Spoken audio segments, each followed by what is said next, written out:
Welcome to This Week at For Horsemen, where we are celebrating the release of Solo, a Star Wars story.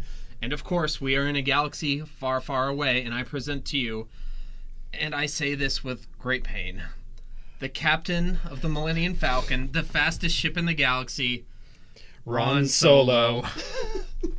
Perhaps you've heard of me. And I am the person who does everything, who does all of the work and gets none of the credit, who most definitely has a life debt to this doofus. You got a medal, didn't you? No. Oh, no, you didn't. Rybaka. Too soon? Too soon about the medal? From the planet of Raishik. Raishik, that's really good. Yeah. So, Ron. Right. What is This Week at Four Horsemen? This Week at Four Horsemen is our weekly show to discuss events, sales, promotions, and other nerdy topics. And we're going to kick off this Star Wars themed episode with a Star Trek picture. Wait, what? Who's in charge of this? We had this image posted on our social medias over the past week. We ran a caption contest, and in order to find out if you won, you had to tune in tonight. Yep. So congratulations to Justin Heddick, yep, who gave us the best comment, cover your children's ears now. Kirk delivered him the captain's log. So. And if you get a second, go read the rest of these. There were hundreds and hundreds of comments that we probably can't even read. There were about 800 comments, which is impressive enough. Yep. So definitely thank you everybody who commented. We're going to do more of those because this was a huge success. A lot of fun. All right, jumping into comics. It's time for the Turtles. Teenage Mutant Ninja Turtles. Your favorite turtle? My favorite turtle? Donatello. Michelangelo. That's the only one I could think of. Really? Michelangelo, Donatello, Leonardo. Did I say Michelangelo? If you can't finish Raphael. If you couldn't finish that list, I was going to revoke your comic book owner license right now. Who's Batman again? Clark Kent? His mom's name's Martha. I do know that. Yeah, that's great. All right, so Martha.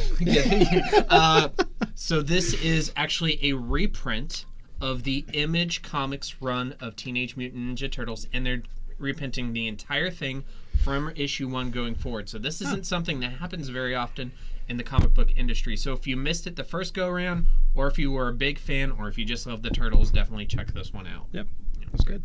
Very cool. Cool. And now moving on to the Marvel books, we have our next issue of You Are Deadpool. This is number 4 of 5. What is You Are Deadpool? You Are Deadpool. It's one of those choose your own adventure books. I read the first couple, and it's really funny. It's one of those ones where it's like if you want to go this way, turn to page 5, and then you go to page 5, and it sends you somewhere else. It's a lot of fun. Yeah, it's well done. Yeah, and this is weekly, so next week will be the final issue of it. Definitely check it out. Yep. And speaking of big issues, this week we have issue number 600 of the Invincible Iron Man. Yep. He's gaining on Superman. Yes, this is a Stark issue in comic history. I should get a Tony Award for that one. Oh, he's doubling up on us. This is a supersized issue. This is a supersized issue, bigger than normal, but even more significantly that this is number 600 for Iron Man. This is the farewell issue for Brian Michael Bendis, who is a legendary Marvel author, and he is putting down the iron pen, so to speak. Really? With issue 600, yeah. Or he's going to come back next year. Yeah. New Coke, everybody, new Coke. So yeah, definitely check that out. And then we have another new Marvel book. We have a Black Panther special number 1. Yeah, and this one, the tagline is the Intergalactic Kingdom of Wakanda. When did that happen? I don't know. Did I miss a staff meeting? I don't know. You'll have to read this new run of Black Panther to find out about the Intergalactic Kingdom of Wakanda. There's a lot of other things that need read this week as well. There are. Speaking of which, we should probably get onto those.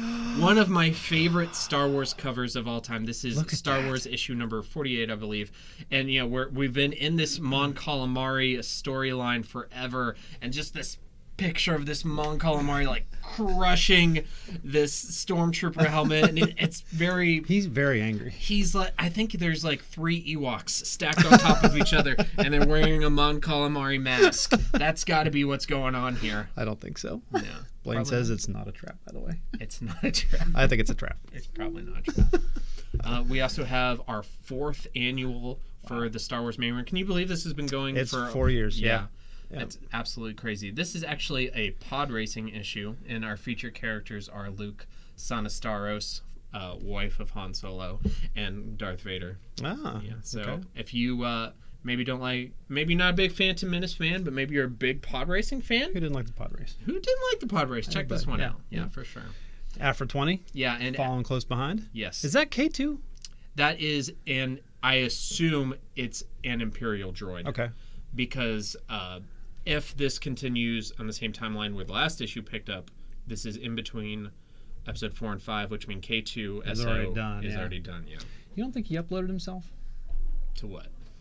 I think he uploaded himself, either as part of the Death Star plans or when he was talking to that other droid. So something in watching and reading all the Star Wars, there's like all of this technology that we have that they don't. Do they have clouds? I don't think they have clouds. The way that they speak about things, and obviously not in the original trilogy, but even in current like comic books and the new movies, I don't think they have clouds. I don't think they do. Yeah. Yeah, because everything is always like the hard data. Mm-hmm. And whenever you want to transmit something, it has to be from a hard signal from like a satellite to another satellite. Even holocrons are like a physical thing. Mm-hmm. Yeah. That's cool. Very interesting. Never thought about that. Yeah. And then we have the second issue of The Last Jedi adaptation featuring the Wicked Witch of the North. Okay, she looks like Palpatine. She really does. Love Leia, love Last Jedi. I read the first issue. This was very good. I don't know what they were thinking with this cover. Yeah, yeah. It's like she looks like Sheev. Yeah. It's like very I'm going to somber. Sheev you. No excuse for that one. Nope. All right, moving on to our staff pick this week, which of course is the Star Wars. Well, we know who shot first. Who shot last? But who's the last shot? I don't know. I think that is the reference they're making. Oh. So this is, I just finished this yesterday. It's the newest Star Wars novel. It's the Han and Lando novel by Daniel Jose Elder. We talked about it a little bit the week that it came out. So basically, do you remember the Mother's Day episode of Futurama? Okay, so that in the Mother's Day episode, Mom, owner of the Mom robots, Corp, yep. yeah, she tells all of the robots that she can control to overthrow the Earth because she wants to rule the Earth.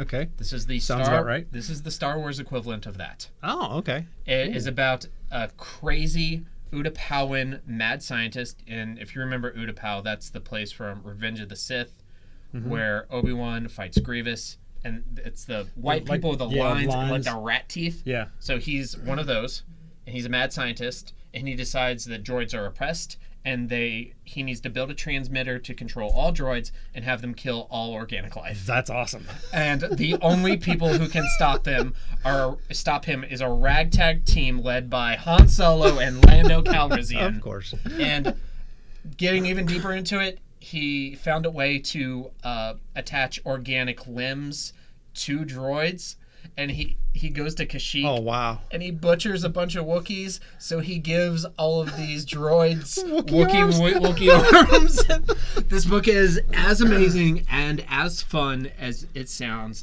Highly recommend it. That's really cool. Yes. It sounds real similar. I remember a story, I don't even know where I heard of it from, where IG-88 was uploaded to like the second Death Star or the first Death Star, and he was getting ready to become self-aware and pretty much take over and like activate like all these droids and do really Not bad familiar things. with that one, but yeah, it's similar. It's possible that story was a little bit of an inspiration for this one. It's pretty cool. Good cover too. Very good. Oh, it's beautiful. That's the Lando cover. You should see the Han cover. They're both gorgeous. Nice. All right, moving on to the Four Horsemen versus series, where last week She-Hulk punted Pikachu into the sun. Yeah, and he it didn't wasn't- stand a chance. It wasn't close. No. He was a comment winner. That's here. too bad. Steve Bunner, he won the comment contest with She-Hulk is no Team Rocket. And that is true. That is very, very true. She-Hulk will not be blasting off. No. How many times did Pikachu go up against Team Rocket? Lots. How many episodes are there? A lot. Okay, so X And equals Y. Yeah. They were always there. Yes, always. Goes up She-Hulk one time and loses. It's too bad. Bye, Pikachu. Too bad. See you in round 2, She-Hulk. Who's fighting this week? All right, so this week we have the God Emperor of Mankind from Warhammer 40k fame versus Ganon, who is the reoccurring main villain from the Legend of Zelda game franchise. Now, I'm a big Zelda fan, Right. but I really have nothing to... I really have nothing here because I don't have any 40K knowledge. I have no. I honestly, when I saw that, I thought it was either Bebop or Rocksteady from Turtles. I can't remember which one is which. Now you can remember. Those guys I remember. Bebop and Rocksteady, but you struggle to name all 4 turtles. That's ridiculous. Where's your card? It works in weird ways. All right. Now the God Emperor, he's pretty much an immortal being, so I don't think that the dude with the Ganon is essentially immortal as well. Ooh. So like the story in the Legend of Zelda is that there's a Triforce which represents 3 pieces of power, and the 3 main characters, Link, Zelda, and Ganon, each represent a piece of that power, and they are continually reborn and come to the same conflict again and again and again. And each of those games is a different retelling of the 3 of theirs conflict. So he's essentially immortal as well. So this one might just end up being a popularity contest. Yeah. But I think it would be an entertaining fight to watch. He's got a big flaming sword. Yeah, Ganon's got the pitchfork. And it could be cool. All right, Blaine says that the Emperor is the most powerful psychic in Warhammer 40K. So maybe he could just like crush his head from a mile away. What if Ganon got the Juggernaut's helmet or Magneto's helmet? Ooh, that's true. Yeah. Then he's right like, well, he still has a flaming sword. Yeah, and also one of the rules of this is they only have access to weapons and devices they would regularly have. Okay. Yeah. Because if we start adding factors like that, it would go on forever. Yeah. Everybody would grab Juggernaut's helmet. Yeah, everybody has Juggernaut's helmet. All right, moving on. Got some pictures from last week's events. Last week's. Take us through. Oh, so a random game of Sabacc broke out, so we were all playing for the Millennium Falcon. There was a couple of those. It was a pretty good game. Sabacc. It's a very, very simple game, and I'm going to cover that a little bit more here in a little bit. I think the printed version of it is a simple game. Yeah. There's our winners from this week's Dragon Ball Super card game. That's Travis Johnson. That is. Yeah. And Alan. Yep. Here are our winners from the Friday Night Pokemon League Cup. Yep. Holding up their league cards. Mr. Snorehouse, Mr. Lemansky, Alex. All right. And this is our schedule of events for this week. And you can go to our Facebook page at facebook.com/4horsemencomics and click on the events tab to get more details on any of these. We're going to go into a few more details on our irregular events. But first, we want to remind you that our 2 regular Commander play nights now both include Brawl. So Thursdays and Sundays, you can play Commander and Brawl here. Brawl is essentially standard Commander. Okay. Where you get to it's the same rules as Commander, except you're restricted to the standard card pool. Okay. And it's easy enough. It's kind of taking off. Okay. And definitely something to do with all of those 50-cent standard players that you have piling up from buying all those packs from Horsemen Comics again. And what else do we have going on this week? We've also got a HeroClix Avengers Infinity release day event that is happening this Wednesday at 6:45. It's got a $35 entry. Yeah, and that is 2 packs sealed. Yep. And we are allowing mulligan packs. We know Clix players love those mulligan packs. Yep. Mm-hmm. There's some good ones. Yes. All right. We've also got a Force of Will event this Friday at 6, and it's a $5 entry. And as always, is covered by the Horseman Guarantee. Yep. That should be our Did You Know for this week. We've done it before, but we could do it again. Okay. Yeah. Cool. And this Saturday at 2, we have a Magic the Gathering Dominaria draft that is only $10. $10. That's pretty good. Don't do $10 drafts every week, people. Come out. Yep. Make this thing happen. Come check it out. We get a lot of people. Maybe we'll do more $10 drafts. Yep. But the big event this week. This place is going to be rocking, guys. This is a 2-day Warhammer event. It's a 5-round ITC. It's a grand tournament for Warhammer.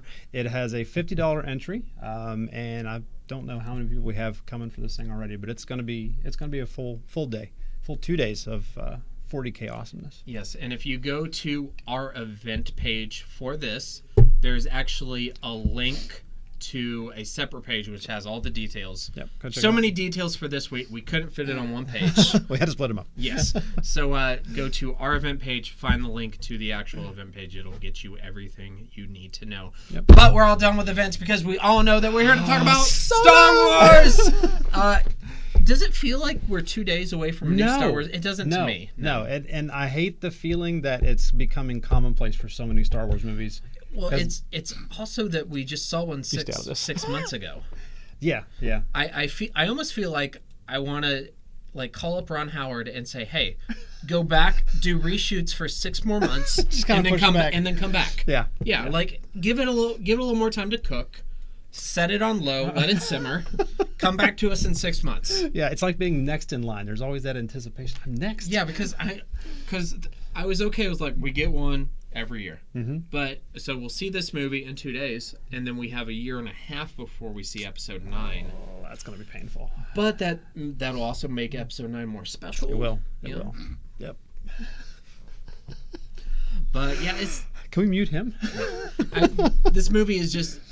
It's very odd because of the actual timing that it's so soon after Last Jedi, Mm-hmm. the fact that it's another Star Wars story where it's a standalone, where it's focusing on a beloved character, maybe the most beloved character. Yeah. But a large portion of why that character is so loved is because of the actor who betrayed him, and now he's being recast to a relatively unknown person. Yeah. And there are rumors circulating that this person needed acting lessons. But then, Han Solo's not really that deep a character. So No. He was a very superficial kind of guy. I mean, I wouldn't say he was superficial. Yeah, that's what he starts to be, and then he kind of grows as it goes, and maybe But the thing is, and he grew in A New Hope, Mm-hmm. which makes me really nervous for this one because. When they meet him in the cantina, he is all about himself and saving his own skin. Okay, so I've thought about this a lot. All right, so when we meet Han Solo in the cantina, he appears to be a very selfish individual. Yes, he does. And by the end of that movie, he's kind of taken a step where he has to do something for someone other than himself. Very selfless. He goes back to the Battle of Yavin, so on and so forth. By the time we see him die in Force Awakens, Spoilers. he's almost a selfless person. Right. Because, he has the opportunity to escape Starkiller Base. Yep. And he decides, no, I'm going to go and talk to Ben. Even he has all the reason in the world to think he's going to die. Yeah, he knows. And he ultimately does. Mm-hmm. So I think what we're going to see here is we're going to see the Han maybe before he becomes jaded. Now, I think that Han Solo, at his core, is a good person. Right. We know that. Right. And then maybe this movie is going to show us some of the events where he's a good kid. Maybe we'll see a little bit of how he becomes jaded. Right. And how he becomes the character that we meet in the cantina. Yeah, in A New Hope. Yeah. All right, that'd be kind of cool. And another thing, remember last week I told you I had some big realization about this movie that I completely forgot? Yeah. This movie is going to show us our first glimpse at one of the most important Star Wars worlds that we've never seen. Corellia is one of the biggest planets, most important planets. We've never been there. Yeah. Not in a movie and not in a book or comic that I have read. Right. So we've that's never been big. to that. Yeah. That's awesome. Mm-hmm. That's very good. So, Solo. Yeah. A lot of stuff going on. Do you have any other? So we're going to be giving away some tickets. If you would like to go see Solo with us on Thursday, we have some tickets for the 8 p.m. Show of Solo. So I'm going to Regal. At Regal. It's going to be at 8 p.m. this Thursday at Regal. I'm going to be in the shop tomorrow, Wednesday evening, and I'm going to be playing Sabacc, which, if you're familiar with the lore, that is how. Rolling them dice. That is how Han Solo acquires the Millennium Falcon. Who won? You took my dice. You did. Yes. So we're going to be playing, and if you can beat me in Sabacc, you're going to win a couple passes to go see Solo with us. It shouldn't be hard. No, it won't. I'm real bad at math. It's almost like blackjack, sort of, with multiple rounds. And this is an actual Sabacc, because Sabacc is more like poker. Right. This is a kind of a dumbed down version, but I've heard it's really fun. Yeah, it is a lot of fun. It's real simple to pick up, real simple to play. And also, we're going to be out at Regal Thursday evening, and we're going to be raffling off some posters we have acquired through a game of chance. Red, the poster on the left, blue, the poster on the right. We have 4 Star Wars posters. We have 3 Solo posters and an authentic Last Jedi poster that we're going to be raffling off. Proceeds are going to go towards Stars of Hope, which is one of the charities here locally that Regal is supporting. And we're going to do our best to kind of help out with that. So come by Thursday. We're also going to be there Saturday evening with the local 501st group, and we're going to be raffling these things off. It's going to be awesome. Take home an authentic Solo poster. How cool is that? I'm going to rip one off the wall of Tiger. No, I'm not. I would never do that. If people from Now they Tiger know. watch this, no, I'm not going to do that. Please don't escort me off the premises. All right. I'm excited. But we could not do this episode without at least mentioning this great new film that's in theaters, Deadpool 2. Look at that poster. Okay. I wanted to get one of those to give away. Now, this movie was fantastic. Yep. I would say it's not quite as good as the first one, but I really thoroughly enjoyed this. I mean, I apply the same logic that I do to, this is going to sound really weird, the Saw movies. Because the first Saw movie, nothing had ever been seen like that before. Like with Deadpool, nothing had ever been seen like this before. And now we kind of know what to expect with future installations. Yeah, I would agree. So it's like when you see the first Harry Potter movie and you first go to Hogwarts and everything is new and wow and oh my god, this is crazy. Yeah. And then you go for year 2 and you're like, yeah, I know it's floating candles, gotcha. Yeah, gotcha. Sorting hat, the gotcha. Ghosts, yeah, I get it. The hat sings, gotcha. So I agree. Yeah. But I do also just think the construction of the first movie was better. And I have a few couple nitpicky things about this movie that I won't mention on the show because they are spoilery-ish. Okay. But I'm not trying to detract. This movie is excellent. If the first one's a 10, this one's a 9. It's really great. You should go out there and see it, even if you're working 9 to 5. Blaine says sorting hat equals the judge of worthiness. All right, Blaine. Sorting hat dictates, will you matter in the story at all? Hufflepuff, no, you don't matter. Ravenclaw, sorry. But yeah, definitely check out Deadpool 2. Very cool. Back to Star Wars. All right, more Star Wars because we haven't had that in a few minutes. Top 10 Star Wars villains. Ron's list is on the left. Mine is on the right. I may have misunderstood this assignment. Okay. So generally, these top 10s are your top 10 favorites. Right. We leave out the word favorite because otherwise we would include it every week. But we'll just it's your list. You can do with it what you want. Go ahead and tell me why you think Darth Vader should be number 10 and not number 1. I'm going to get a lot of hate mail on this one. Seriously, Ron? Well, and we lost Blaine. All right, stick with me on this one, Blaine. I do see Darth Vader as a villain, but I don't see him as the most evil person in the universe. He got the number 1 spot in my book. But Vader, I think, was also the product of a lot of manipulation and a lot of just coercing. And after years and years and years of that, can he really be held accountable for killing a whole room full of young kids? Yes. All right, so we took these lists in different directions. Yeah. Apparently, Ron ranked his by most evil. Yes. Yeah. My guys are, in my opinion, the most evilest people. All right, and I listed these as my favorite villains. So you're going to get to see two different perspectives. So number 10 for me is Feisengor, which is that evil Utapawan mad scientist from Star Wars Last Shot.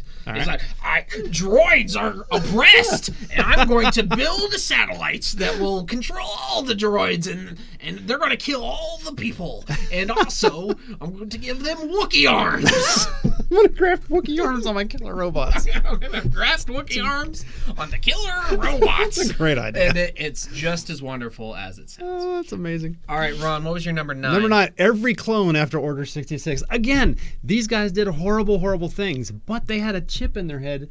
That didn't necessarily make them bad people. Okay, so I gotta say, I'm gonna disagree with your list here because they weren't evil. They were being forced to by biological programming that was pushed on them since birth, and they had a computer chip in their head. Exactly. Darth Vader murdered children, and you're saying he's less evil than... He murdered 7 or 8. No, he took out a lot of them. Yeah. Yeah, the whole temple was full of people. And I like your number 9. I like your number 9 Triple Zero and BT1. Now, these are characters from the Darth Vader and Dr. Aphra Marvel comics. They are essentially they are exactly evil C-3PO and R2-D2. Yeah, they're mirror universe. They are bizarro C-3PO and Yes. R2-D2. They are obsessed with murdering organic life.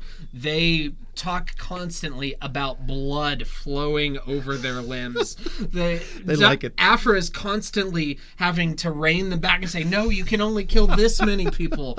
And we're at the point now where 000, who's the C-3PO character, has actually broken away and became a mob boss and has blackmailed Afra into being his servant.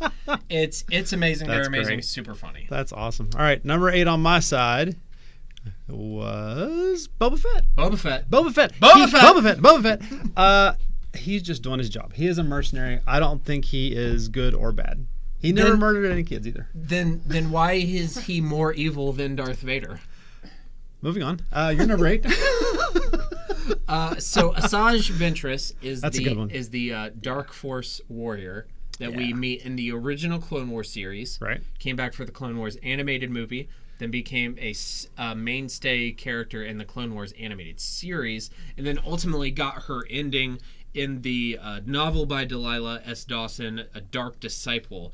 And she has one of the saddest and like most emotional stories of any Star Wars villain, where she was an orphan who was adopted by a Jedi Master, not unlike Anakin. Yeah, I was going to say, there's a lot of parallels there. Yeah, not unlike Anakin, where she was taken into the Order at a late age, Right. given the training. She then witnesses her master's murder, and then goes to the dark side, joins Dooku, and you know her whole story there. If you haven't read Dark Disciple, which is her ending book, it is one of the most emotionally raw Star Wars stories that there is, and I could not have a top 10 villains list without her, even though she's really more of an anti-hero. Right. But by the end of that book, but you know, I'm using villain loosely here. Yeah.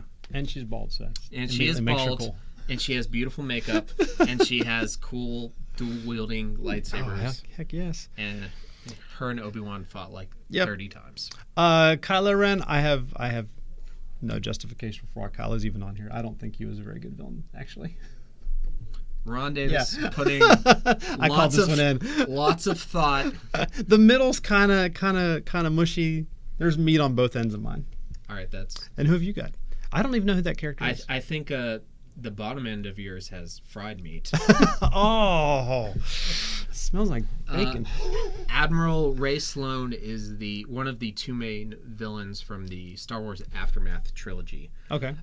Once after Jedi, when the second Death Star is destroyed and Palpatine is killed, the Imperial forces splinter into several different cells because various admirals and moffs are trying to like take Palpatine's place. So they end up with a bunch of different groups. And Ray Sloane is in charge of the largest one. And by the end of the Aftermath trilogy, she kind of ends up uniting the majority of the Imperial forces under control. And I can't really go into a lot of the reason why she's so cool if you haven't read those books, but she is a huge reason as to why the Aftermath trilogy is super entertaining for me. Oh. And she's kind of a refreshing character because she's a younger woman who's, you know, kind of succeeding in this galactic empire that's ruled by old white guys. And she's also a woman of color. But she also makes a cameo in the Kanan, the Last Padawan comic, which was really cool. Yeah. All right, number 6, I've got Darth Maul. I thought he was a great character and went way too fast. I don't know. I'm kind of half and half on him. Oh, wow. Wow. That's awful. And Phasma, you know, I never even Phasma never made my list. So Phasma isn't on my list based on the movies. That's actually based on the novel Phasma. She comes from the world of Parnaso, which is, and this is directly from the author, it is the Mad Max Star Wars planet.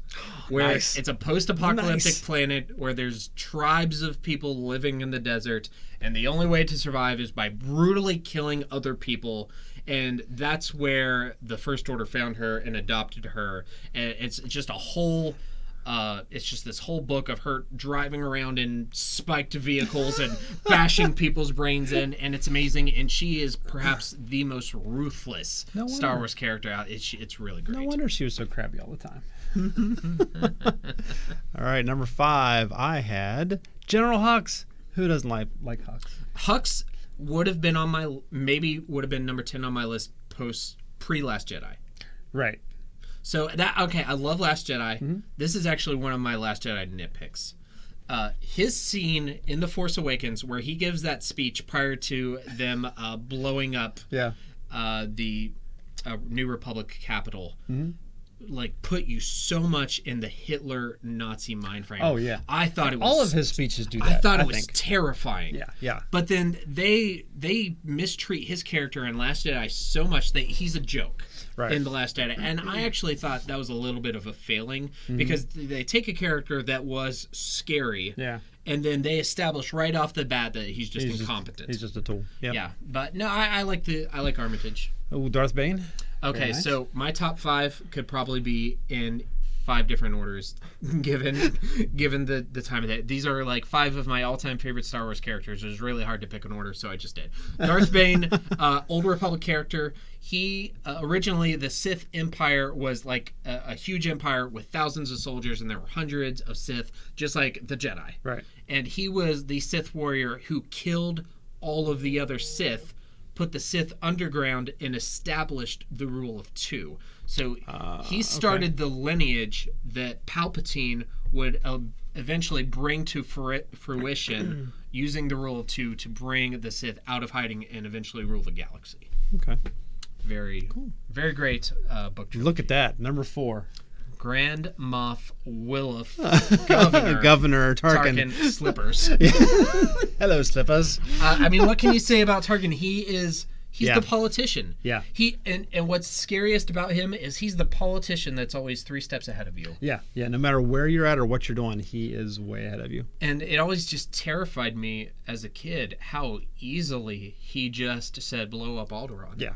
And I know that's like he killed a whole planet. Whatever. It's a meme now where we don't even really acknowledge like how awful that is. But it's just like she's not cooperating, so kill a billion people. Yeah. Wipe out a planet. And I could talk about Tarkin all day. So yeah. Tarkin's a good guy. Number 3, I had Director Krennic. Who was 11 on my list. Really? Yeah.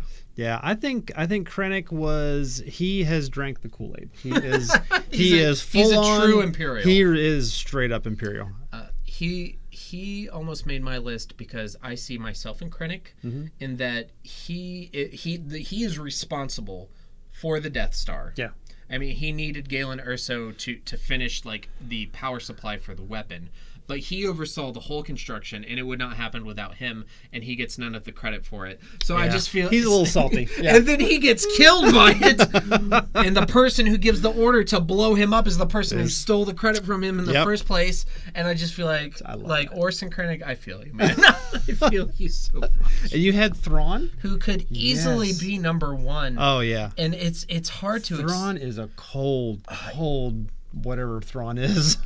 He's a chiss. He's a chiss. He's a cold chiss.